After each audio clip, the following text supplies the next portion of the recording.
importance of books, and I enjoyed some of my book reports, but it wasn't something that I would choose to do recreationally. I was the type of person who would say, well, I'd rather watch the movie if there is one for that book. But once I did see the light, there was no turning back, and these stories actually inspired me to create the stories that I have now. So, some of my writing beginnings, I began being a fan of some book series, some popular book series you might know. There's Percy Jackson, there's The Hunger Games, there's Divergent. And I think these books, these young adult novels, which during that time, I was around high school, so around 2010, during that time, the young adult genre was still developing, and those were the books that I read the most.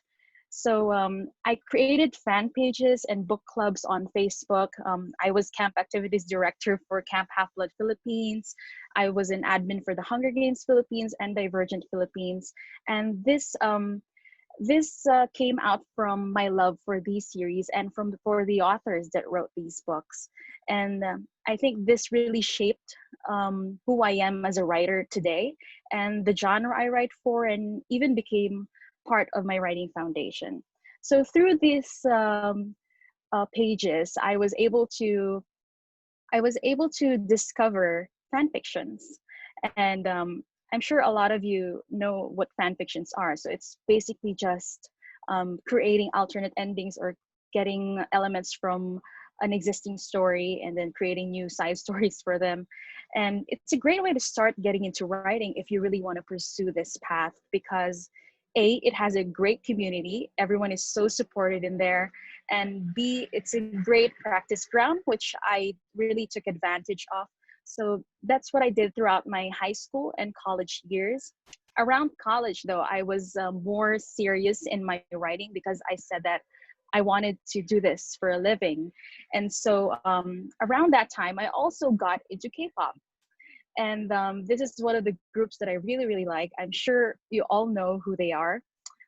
So what I did during college, I created a K-pop slash fan fiction blog slash literary blog. And that's where I started posting my stories.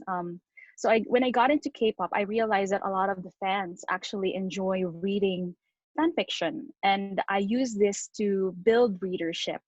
I collected readers' reactions, the things that hooked them, what type of stories they liked. And I kept all that research and applied it to my craft. And thanks to the thanks to the K-pop community, the fan fiction community, I was able to know if I could really do this I could really be a writer. So yes, after I graduated college, I was able to finish a bunch of short stories, and I started passing them around to publishers, hoping to have them printed. So now what I did was I transitioned from fan fiction to fiction. So what is fiction? I always thought it's conveying truth to make through make believe things. Um, so fanfics actually have a very negative reputation among the writing communities because they say that it's basically just copying off work, which is not a lie. It's actually the truth. You take characters, you take elements from that book, and you create alternate endings out of these, and also you take different world elements from that book and create your new side stories. But I always thought that in every type of art form, there is an element of identity theft. So why do I think that? Because the new ideas that you get every day comes from, everyday inspirations, from the things that you experience here and now, the things that you go through on the daily. So this quote from Austin Kleon's Steal Like an Artist book, it's a great read. It said that all fiction is essentially fan fiction. And I think that makes sense because as humans, we are so attracted to art, the art form, whatever it might be, whether it's music, whether it's writing, like books, whether it's a movie, films. We're so attracted to that, and it inspires us to create our own type of art. And I think that's part of the magic of fiction and writing and creating something. If you ever choose to write in this genre, you're in for a treat. I always thought fiction is an amazing tool for self expression simply because it holds so much truth in something that is actually made up. Neil Gaiman, he said this quote. He's a prolific writer, one of my favorites. He said that fiction has to be as honest as you can make it because that's what people respond to. And when you write fiction, I think it's kind of the equivalent of walking down the street naked because you bear your truth, you bear your soul onto the page, to the characters and you created and the situations you made up. And I think that's where the magic lies in this genre. That's what makes fiction so magical. Well, we've been talking about fiction and all this, but where do these fiction ideas actually come from? Um, well, I think people are often disappointed when they ask me, what what inspires you to write this particular story, or what inspired my creativity? And I believe they get a little bit disappointed when I answer them because I think um, they are hoping for something magical, an answer that's out of this world. Maybe I have access to magic wine and I drink it, and then boom, I have an idea. Or maybe I have a secret basement where there's like a library of prompts, and I just get ideas from there, and then snap, I have a new story. Well, I hope it's that easy. Although it is kind of is that easy because my inspirations come from everyday things, and uh, it's I think it's more of a confluence of two or more things that what makes up an entire story. So, everyday things, whether you're traveling to a new place or your friend or a family member said something that stuck with you, those can be used to form a story.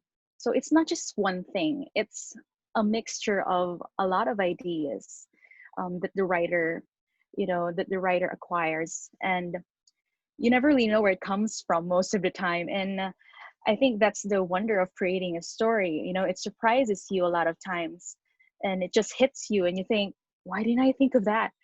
Well, you couldn't have, because a writer had to go through a lot of ideas in order to get to it. But the question is, do you have to wait for it? Because I know that a lot of artistic or creative people, I'm sure you've heard from them that inspiration hits them and then they create this masterpiece. But here's a fact. No, you do not have to wait for it. Don't be just an inspired writer. Work on making it a routine, a habit, in other words, to be able to create more and write more. That's basically the secret of having to create more. You have to make it a routine. So if you want to be a writer, try to write a little bit of stuff every day, or whenever you can. I always think it's important for writers to have a cooking folder. I call it a cooking folder because it's where I put my ideas and then they stay there until they're ready to be written. So it's kind of like they're being cooked in there. And I think the longer the idea stays in there and the more stuff I put into that folder, the the better the stories that grow out of it. So, well, that's based on my experience, but I really think it's really important for writers to have their own, cooking folders. Yeah. So now that we've gone through the fiction and then the inspiration, so you have an idea, now you want to write. So what how do you start? Where do you begin? So let's start with what your story needs. So the basic things: you have plot, the sequence of events, of course, you have character, you have setting, you have theme. So themes usually the moral of the story, or basically just a truth conveyed through the actions and decisions of your characters. Um, and then there are other elements that you will have to consider later on. There's the point of view, who's speaking in your story. There's the tone or the feel of your story. Is it going to be funny? Is it going to be sad? Also your style, which is basically just the literary techniques that you use and the choice of words for your story. And there's also one that's quite the complicated concept. I'm sure you've heard of it. It's called the voice. So when you talk about a writer, everyone talks about what's your voice like? How do we know that writer is the one who wrote this? Um, but I think for a young writer, a lot of young writers, and by saying young writers, I don't mean in age. I meant like someone who's just starting out to write. A lot of them worry about being unique and being able to sound different from the other writers. I think that's not necessarily a requirement at the beginning. Most writers start by imitating the authors that they've read from or that they love. And that's totally fine because from reading the works of other authors, you learn how to write your own. You don't have to sound super unique from the beginning. Just write that book, get that story down until you have several short stories, until you have piles and piles of drafts. And from there, you'll eventually know what your voice is, what it sounds like. Well, how would you do that? How would you know that? Well, I think your voice is the one thing you can't help doing. So from those drafts, you will be able to pick those little habits, those little writing techniques that you do, and that makes up your voice. So let me tell you that starting out will never is almost always never easy. There's going to be a lot of self-doubt, a lot of frustration, and that's totally normal. I mean, it still happens to me every time I create new stories.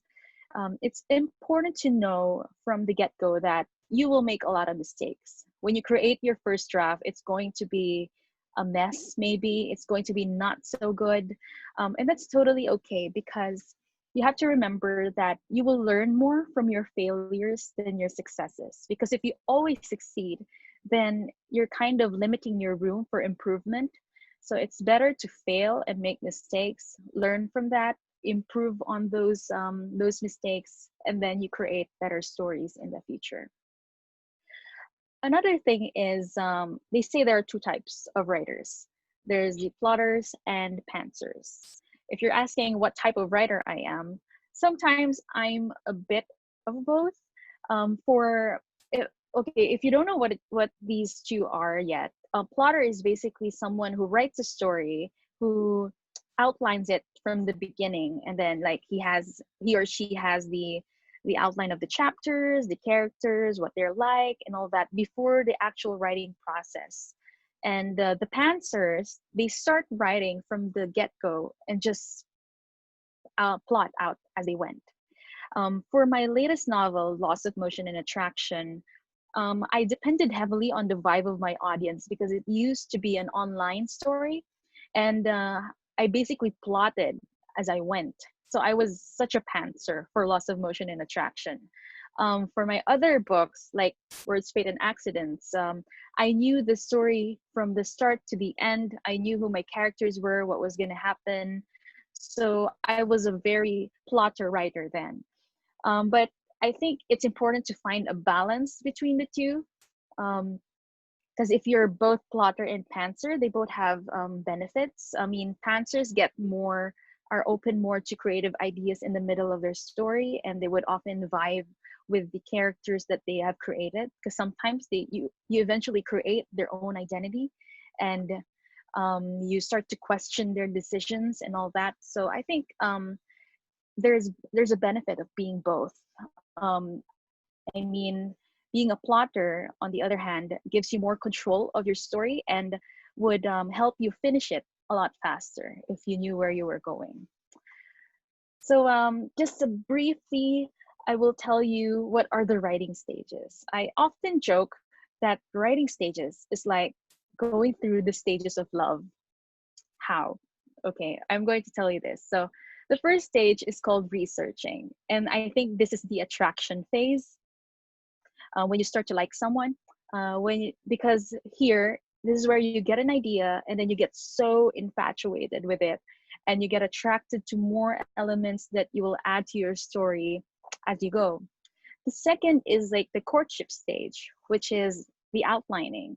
When you outline, you basically plan out the sequence, you build your characters the way a person would plan out their dates. You would plan out on how to woo your lover or work hard on becoming better versions of themselves. So it's pretty much like courtship stage. The actual writing stage is called drafting. So here, I think this is the in a relationship stage. So why did I compare the drafting stage to being in a relationship? Because it's an experience that plays with the emotions. There's going to be a lot of good times, bad times, happy and sad times when you're drafting your first draft or your second draft. And you will also have fights with your own characters or fights with yourself as well, because writing has a lot of sides to it, a lot of aspects that you need to do. And you know, it's just like being in a relationship, kind of. And the last stage is editing. And I think it's very much like being married. So you're kind of like being married to your book. So when you have a draft finished, you are familiar with every part of it, and you're going to make some changes. You're going to find compromise in order to make this work, which is similar to being in a marriage life. You get to know your partner, and then you improve on things that you don't really get along with. You find compromises in order to make it work. So yeah, that's how the writing stages is compared to the love stages, which I think it's really fun.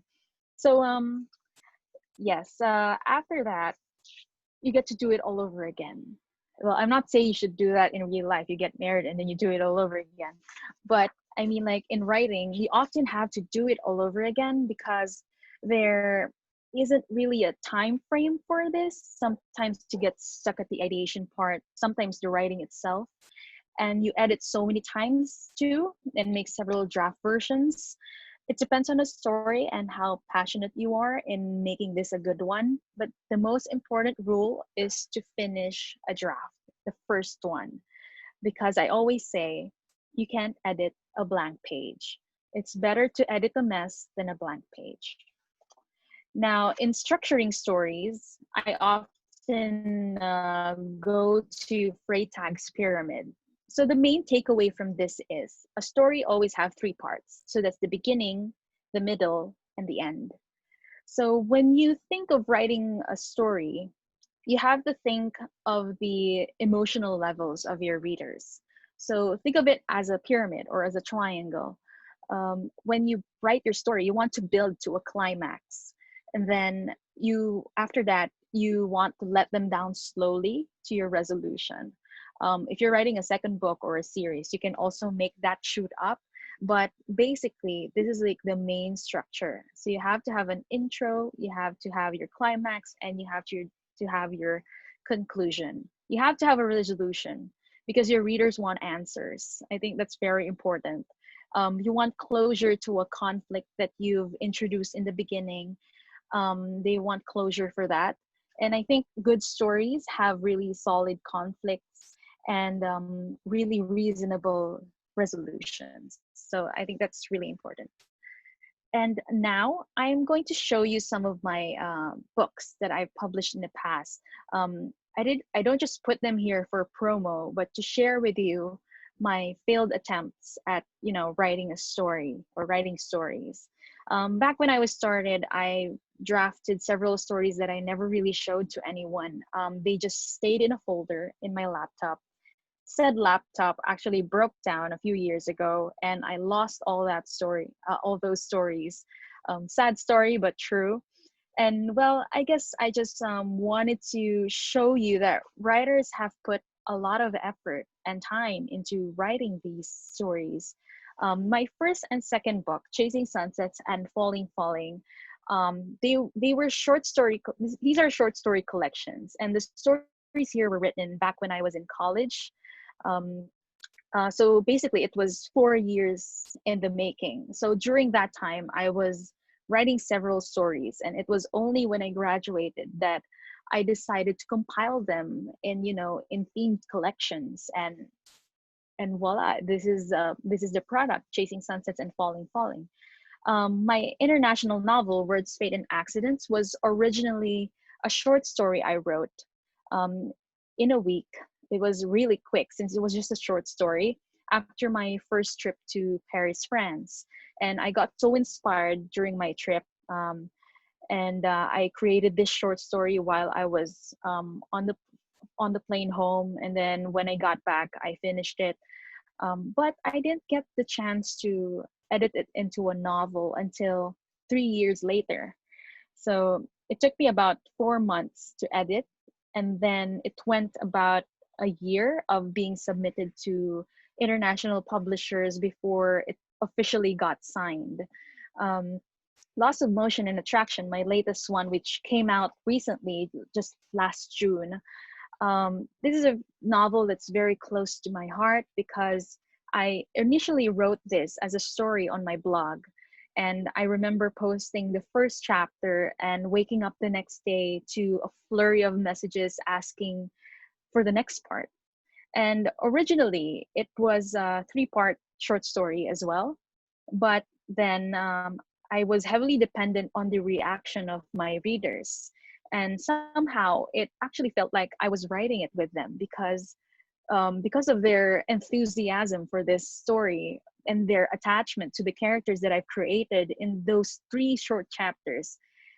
They were so enthusiastic with it that I decided to stretch the story into what it is today. So from being a short story, it became a full-length novel. And you know, when I write books, I always want to make sure that my readers feel like they are part of this story. It's something that I make an effort to do. I want my readers to be able to empathize with my characters, to be able to relate to them. Um, and in order to do that, I have to convey truth as honestly and as accurately as I can. And I believe Loss of Motion and Attraction is the perfect mix of honesty and make believe because it the book mirrored of that what I know of studying in college because I went through that. And then also my beliefs in love, in relationships, in second chances. The actual events are fiction, but it's not far from the truth. So to give you a sense of what's going to be in store for you in this book, I created a short book trailer for everyone, so I hope you enjoy watching this.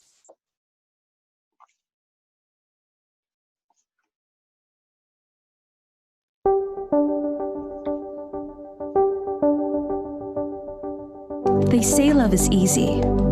You meet a guy who's just perfect, funny, grade A cute, and totally smart. The semester couldn't have gone for a better start. Well, or so I thought. Newton's third law states, for every action, there's an equal and opposite reaction. Science just got a little too real, because standing in front of my first class this semester is him. Him! Mr. Perfect just turned into Mr. Perfectly Off Limits. What am I gonna do?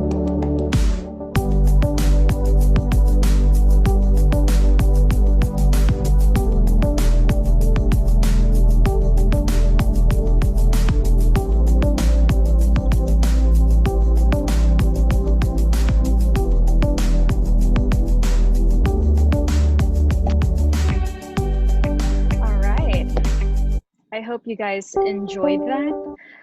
So yes, like I said, Loss of Motion is just a big ball of fun. It's fun to read. The characters are funny, and I'm sure you will all relate to the characters here because I made sure that the characters that are here are very relatable and are real life people. So no, I don't mean that I imitated them from real life people, but the actions that they do, the decisions they make, the dilemmas that they go through, it's something everyone goes through as well at some point in their lives. And I think that's what's really important.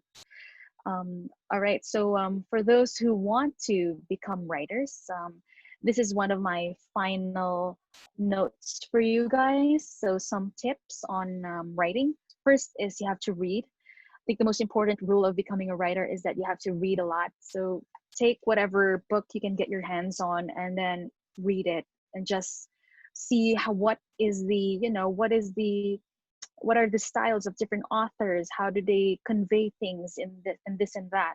So it's really important. And also it's a fun way to pass the time. You know, reading books has always been my favorite pastime. If it's not obvious already, like I have like a whole bookshelf up to my ceiling of books. And my second tip is do it now. So you should find the time to write today, because if you say later, it can always mean never. So if I were you, I would start it today so that you can get on with that draft as early as possible. And then I have this rule. It's called the triple P's. So it's practice productive procrastination. I don't think procrastination is all that bad because you can do it in a productive way. If ever you're writing your story and then you can no longer write anymore because you're stuck or something, it's okay to step back and then maybe do something else, read another book or watch a movie, listen to new music. You have to keep yourself inspired. Like I said in the previous slide, you have to be not just an inspired writer, but you have to make it a habit to be inspired all the time, to make it a routine. And that's basically what the triple P's is all about. Um, and then set a space.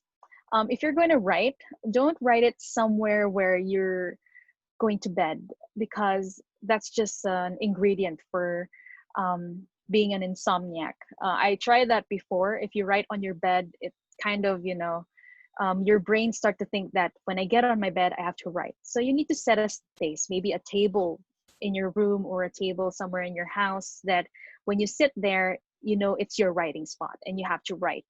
Also, log off from the internet, because that is a black hole you do not want to get into. I mean, it's a great black hole for inspirations, but when you're writing your draft, it's better to just step away for a bit and just focus on what you have now. And lastly, of course, you have to trust and believe you can do it, because your book will be great if you believe it is great. And of course, I will like to end with my golden rule in writing. So remember that every story has already been told. This is the truth. But what makes your story special is the way you will write it. The way you'll incorporate your style, your voice, your soul into that piece. It will make it worth reading. So yes, keep writing that book.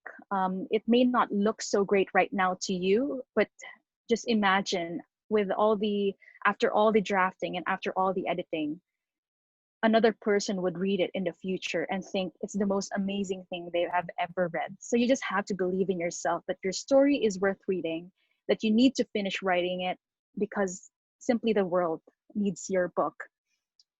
So with that, I end my presentation. Thank you so much for, going through this with me. I think there was a bit of information overload from all the things that I've said.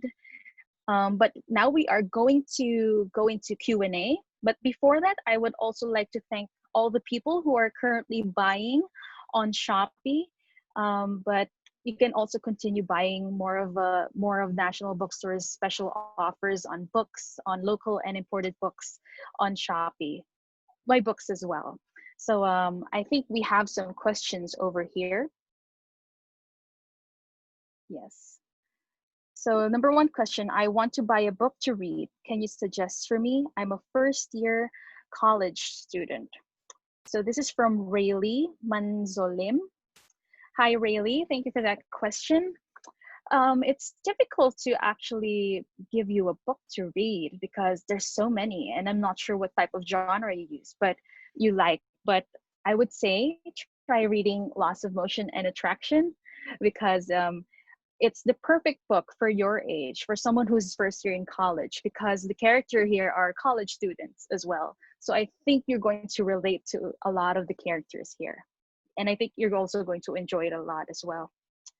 Next is from Miss Megan Hernandez. How does your daily writing routine look like? Honestly, it's a mess. My writing routine is kind of a mess, to be honest. Well, you wake up. I usually edit in the mornings, and my writing is usually in the early evenings to the late evenings. When I'm starting with a story, I'm often nocturnal, and I would write in the middle of the night, only when I'm only beginning with the story. But afterwards, it's usually in the early to late evenings, the actual writing, and then editing, since I have to be fresh minded for that. I do it in the mornings when I'm most awake. Yes. So, and then we also have another question, tips on how to become a writer. I said that in the previous slides. You just have to read more. You have to practice productive procrastination. And you also have to set a space on where you want to write. You have to write every day or whenever you can. And of course, you have to trust and believe in yourself. So I think that's the most important bit, because there's isn't really any rule in for writing. I can give you just tips and techniques that I use, but the actual rule, it's actually up to you. Writing actually gives you the opportunity to play someone else and also to play God, because you know what's happening in your story and you're the only one who knows that. Um, Also, there's another question: where can we buy your books online? You can also buy my books on the national bookstore websites. And this is really important, guys. We encourage you to buy online because, with everything that's happening right now, we are concerned about your safety and all that. So please buy them online. You can buy them on national bookstores websites. And of course, the official National Bookstore store in Shopee. They have a promo going on right now that you can get 10% off on local books and up to 20% off on imported books, from September 25th to October 4th. So my books are part of that. So you better grab them now before the deal is over. Next is, we have more questions coming in. What are books on writing do you recommend? I don't really read a lot of writing books because I often learn better when I see it or when I hear from it. So I've taken several master classes by some of very prolific writers. I've attended Neil Gaiman's master class, kind of like a virtual class. I also attended James Patterson's, and also who's the other writer? There's another writer for television. I forgot her name, but yeah, I learn better when I hear from them. And I attend a lot of virtual talks. I attend a lot of I go to YouTube. There are a lot of writer bloggers out there, and I watch their blogs when they're currently creating a story, and they're giving out tips, they're giving out book reviews. So those are basically the things that I go to when it comes to writing, like how to write content. Next is, how do you deal with a writer's burnout, especially with everything that is happening in the world right now? Yes, I think a lot. The ongoing pandemic has put a lot of stress on everyone, not just writers or creative people, but on everyone. And I think it's important to know when to step back and to take care of yourself, because as much as writing is great and as important as that is, it's more important to take care of your health. I've experienced this a few months ago when it was just starting out and we were at the peak of the lockdown protocols and all that. And it's really hard to get inspired when all you see around you is very negative. And I took the liberty of stepping back from my writing for a bit and just drowning myself in books since then. I took advantage of all the discounts and deals and just read myself silly these past few months. And it has really helped me cheer myself up, because reading has always been fun to me, and to be able to get to know all these new authors as well, and to read new stories, read new styles, it was really inspiring. And I think I'm actually ready to step back into the game and continue writing where I've left off a few months ago. Yeah. We have another question: is it ideal to write 2 stories at the same time? This is actually my sickness. People say that you have to start and finish a book. But for me, I have several pending stories. The thing is, because I get ideas often, and like I said before, I would put them in a cooking folder, and then they would stay there until they're ready to be written. Most of those ideas are already written 1 to 2 chapters, or like there's already a prologue. So technically, they are pending. They're just not ideas. I find it easier to start stories than to continue them. That's actually my writer sickness. But if I would give you a tip, I would say that you write your ideas down and then you keep them somewhere. Although you should focus on just, one thing at a time to be able to finish faster and to have it, more complete. Also, how long in a day do you write? Um, I'm actually also a full-time writer. I have a day job, and so basically 8 hours of that, and then we have the novel writing, which is the novel writing is it takes me later in the evening, so around 3 to 4 hours. Yeah, I would write 3 to 4 hours, really depending on how inspired I am to, to write the story. It really depends, but I would make sure I get some writing time around 3 to 4 hours a night. Next is, I want to enroll to a formal writing class. Is it something you recommend, or can we study writing on our own? It is quite expensive though. That's really a good question, because I've also considered doing this. After I graduated college, I considered doing a master's for creative writing, because it's basically one of my dreams to acquire a master's, and I think that would be a good way to go, since I'm already a writer and I want to pursue this as my career. The honest answer is, you don't need formal writing lessons to become a writer. You don't need it, although you can want it, because they also have several benefits. I mean, they teach you all the standard stuff. They give you more ideas on how to properly articulate your story.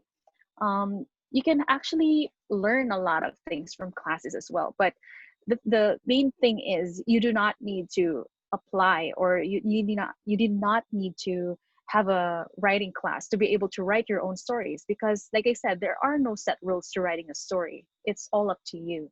And if you want to learn more, you just have to read more books. And I think that's the easiest and the most cost efficient way to learn to become a writer.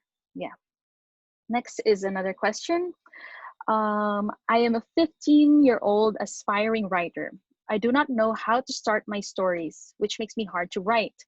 Any tips and suggestion? Okay, so how to start a story? I think people need to practice, young writers need to practice free writing, where you just jot down everything that you think of. And I think it's really important to be able to sift from those ideas, and then just learn how to pick which ideas would work well together. And from that, you form one story. So it's basically brainstorming, throwing everything in. Let's say, let's throw everything into the basket. And then it's kind of like a raffle draw, but you have more control over it, because certain ideas, certain themes go well together. And you would know that if you've read a lot of books, if you watch a lot of films. And I think it's a really great way to be able to start a story. What else? You should totally try that, the idea sifting thing. It doesn't make sense at first, although you get the hang of it, and then you see that certain ideas really go well together. For loss of motion and attraction, I did this technique, the idea sifting thing, because I actually wanted to write a sci-fi story. So something based on science, and then I also wanted romance, and I wanted it to be something like a college or a student school type story. So those were the three ideas that I had. And from there, I was able to create this book. So it's a matter of knowing which ideas you want to put together, really. Yeah. So I hope that answered your question. I hope I'm not going too fast, since we have very limited time. Although if we do not answer all the questions, I am always online on my social media handles, on my website at kayallen.com. You can just send in your questions there and I will try to get back to you as soon as I can. But here we have other questions here. I'm trying to write a short story, but there's a lot of things, plot, ideas coming all at the same time, and I get overwhelmed. Are you experiencing the same? If so, how do you deal with it? And how do you organize your thoughts? I think this is where the plotter and the pantsers come in. I think I said before that it's better to be a balance of both. And the thing is, the plotter part of you has to come at the beginning so you have more control of your story. So if you're a plotter, you need to do an outline. So in the outline, I simply put their title, I put characters. It doesn't have to be all of the characters. You just have to put your main ones, maybe 2 or 3 main ones. And then I put in theme if I already know what the theme is. And then I also put in a premise. So a premise is basically kind of like the introduction of your conflict into the story. So what exactly is the story going to be about? What will the characters what the characters will go through in your story? So I think it's very important to know which of these come first.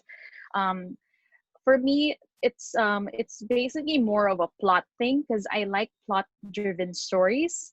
Although if you want to create a character driven story, you will have to build your characters first. But those two come hand in hand, the plot and the characters, because the events that will happen, your sequence of events, is basically what builds your character. So as you go, your character will eventually form their own identity, and then you will be able to see more clearly what are the decisions they want to make throughout the whole story. So yes, it can get overwhelming at times, especially if you're the type to be a pantser. That's me basically sometimes in the middle of the story. But yes, so if ever you feel overwhelmed, step back and go back to your outline, because your outline or your part of you that's a plotter will eventually put control over your story. So just remember that you can be both plotter and pantser. If you feel overwhelmed, go back to your outline. And sometimes your outline changes in the middle, so you have to go back to it and see what's happening, go back to the chapter that you stopped, and it's kind of like knowing where the problem started, and then you have to find the resolution for that. And next is from a Shopee viewer. Is it important to publish a book with your real name? It really depends on you. If you're asking if my name is my real name is Kaye Allen, it's not. It's a pseudonym. Although Kaye is my real nickname. I was so fascinated with the idea of being able to take another name when you're a writer or having a pseudonym. So I just found that idea really cool, which is why I chose to have a pseudonym. But you can also choose your real name, of course. It's totally up to you. So I don't know if it's important or not really, but for me it was basically for fun. I always wanted to change up my name a little bit. So yeah. Next is any motivation for procrastinators. Like I said, you have to practice the triple P's. And I think for the procrastinators out there, you have to remember that it's not an all bad thing. It's not all that bad. I think you have to accept that, because people always say it's negative. It's saying that you're procrastinating, it's bad and all that. But I always believe there's a way for it to be not bad, which is to be a productive procrastinator. So you can not be writing at the moment, but you're actually doing research, or you're doing more thinking about the ideas that would go into your book. So I think that in itself is a motivator for procrastinators. Me telling you that it's not all that bad. You just have to find the best way and the most productive way to procrastinate. Also, we have the questions are coming in now. Thank you so much for tuning in, guys. Hi, Miss Kay. Congratulations again to your lovely books. Thank you. I just want to ask if what inspires you to writing them. And for my follow-up question, is there a possibility that Loss of Motion and Attraction will have a sequel? What inspired me to write these stories? Like I said, it's a confluence of more than one or two things. And if you're asking what inspired me to write Loss of Motion and Attraction, it's basically my desire to want to write a science-based story. And also, there was a bit of BTS in that because at that time they released a song or an album at that time, and I was so inspired by it. I was so inspired by the look, the music, and because of that, it pushed me to write this story. And then the other ideas came in later when I was sifting through them, and just it's kind of like a puzzle piece of finding out which ideas would fit. So yeah, basically it was my desire for writing a science based um, story. I wanted it to be sci-fi, but I guess it wasn't time for that yet. It turned out to be a science-based romance, which is not that bad because I loved how Loss of Motion and Attraction turned out. Also, will it have a sequel? Maybe. I'm not sure yet, although I'm very open to that possibility since the ending, you will have to read it to find out. But yes, I'm open to the possibility of a sequel for Loss of Motion and Attraction. All right. So we are almost at the end of our presentation, although I think we have time for like, there's like a few minutes left. We have time for one more question, maybe, if there are more questions coming in. Yes, but before anything, I believe that I'm so happy to be able to be with you guys here today, to be able to chat with you like this. If you still have questions that are yet to be addressed, you can just message me on any of my social media pages on Facebook, Twitter, Instagram, or you can email me. And also you can go to my website at kayallen.com. There are ask forms there. We can talk about writing all day if you want. And also, on behalf of National Bookstore and Viva Books, we want to thank you all for joining us today. Please do shop for my books on the National Bookstore website, nationalbookstore.com, and on the official NBS store on Shopee. Again, you can get 10% off on local books, which means my books, and up to 20% off on imported books when you shop online from September 25th to October 4th. So don't miss out on that deal because it's a super great deal. I'm going to take advantage of it soon. So add to cart now. There are going to be more virtual events coming up for the 2020 Philippine Readers and Writers Festival. So you can check out the lineup on the official website. That's the Readers and Writers Festival.com. So yeah, I think we are at the end of our amazing talk. Thank you so much. This has been Kaye Allen. Please do check out my books. It's Falling, Falling, Chasing Sunsets, Loss of Motion and Attraction, and Words, Fate, and Accidents. And to all the aspiring writers out there, let me just tell you that there's no such thing as aspiring, because if you want to be a writer, just write. You're already a writer. Yeah. So thank you so much for joining me on this virtual talk. I had so much fun. So thrilled to have everyone here and to have everyone listen to what I have to say about writing and my books. And I do hope that if you're already writing your book, I hope that you get to finish it and you get to be inspired every day in the days to come. Even though we are experiencing challenges and difficulties, it's important to take care of yourself, of course. That's first and foremost. Take care of your health, mentally, emotionally, physically. We all want you to get through this. We all want you to get through your book. So make sure to take care of yourself, okay? If you're not okay right now, it's okay. But I mean, it's important to be able to know when to step back and when to get back up again. Yeah. So yeah, this has been Kaye Allen. Thank you so much for all of you guys who stay tuned, and I hopefully will see you live, like in person next year, if we ever if things better. I know things will get better, so I hope to see you guys in other virtual events, hopefully. And yeah, have a great Monday, everyone. Start the week right. Have a great afternoon.